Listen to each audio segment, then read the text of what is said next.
Welcome to సహృదయ Seva సంఘం. తన రెండు చేతులను కోల్పోయి దీన స్థితిలో ఉన్న ఈ వ్యక్తి పేరు Dakshinamurthy Sandeep.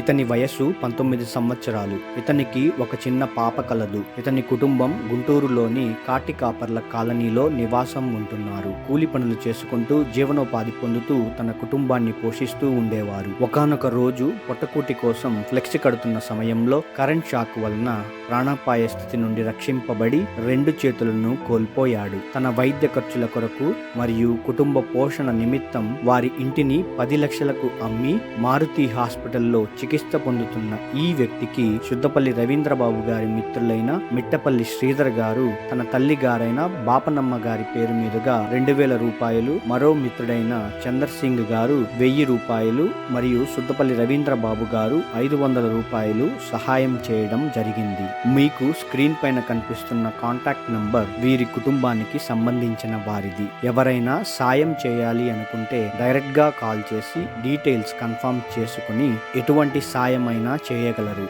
Subscribe, like, comment చేయడం మీ చాయిస్, బట్ షేర్ చేయండి. Please share for better society. Thanks for watching. Sahrudaya Seva Sangham. Stay connected, inspire and help society.